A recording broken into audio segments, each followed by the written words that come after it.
Google street view மூலம் விபத்து நடந்த பகுதியை நாம் நேரடியாக பார்க்கலாம். இப்போது நாம் பார்ப்பது கோடா கேம்ப் சாலையில் உள்ள விபத்து நடந்த இடத்தின் அருகே உள்ள சேதமடையாத கட்டிடம். இங்கே இருந்து கோடா கேம்ப் சாலையில் கொஞ்சம் முன்னே சென்றால் விமானம் முதலில் மோதிய ராயல் மெஸ் கட்டிடம் சாலையின் வலதுபுறம் இருப்பதையும் அதுல்யம் வளாகம் சாலையின் இடதுபுறம் இருப்பதையும் நாம் காணலாம்.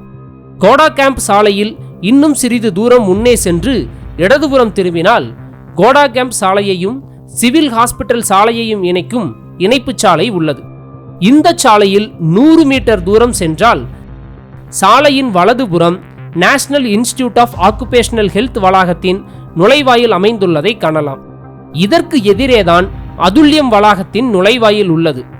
இந்த நுழைவாயிலில் இருந்துதான் விஸ்வாஸ்குமார் வெளியேறுவது போன்ற வீடியோ ஜூன் 18ஆம் தேதி வெளியாகியிருந்தது. அதுல்யம் வளாகத்தில் மொத்தம் 4 பிளாக்குகள் உள்ள போதிலும் முதல் பிளாக்கிற்கு அருகில் மட்டுமே ஒரே ஒரு நுழைவாயில் உள்ளது. வேறு எந்த அவசர கால வழியும் அதுல்யம் வளாகத்தில் இல்லை. மேலும் அதுல்யம் வளாகத்தை சுற்றிலும் 8 அடி உயரத்திற்கு காம்பவுண்ட் சுவரும் அதற்கு மேல் 2 அடி உயரத்திற்கு முள்கம்பி வேலியும் அமைந்துள்ளது. விமானம் வெடித்து சிதறிய சில நொடிகளில் அதுல்யம் வளாகம் முழுவதும் நெருப்பாலும் கரும்புகையாலும் சூழப்பட்டிருந்தது. அதனால்தான் அதுல்யம் வளாகத்தின் தரைதளத்தில் இருந்த யாரும் வெளியே ஓடி வரவில்லை.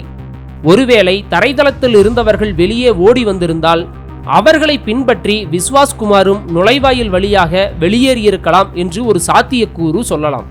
ஆனால் விபத்து நடந்து பல நிமிடங்கள் ஆகியும் அதுல்யம் வளாகத்தில் இருந்த யாராலும் வெளியே வர முடியவில்லை. அப்படி வெளியே வர முடியாத காரணத்தினால்தான் தரைதளத்தில் இருந்த 30 பேர் உயிரிழந்தனர்.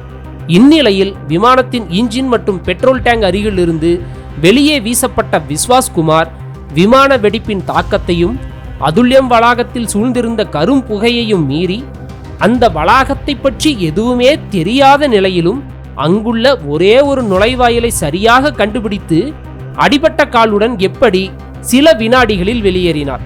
இந்த முக்கியமான கேள்விக்கு நாம் விடை காண வேண்டிய அவசியம் உள்ளது.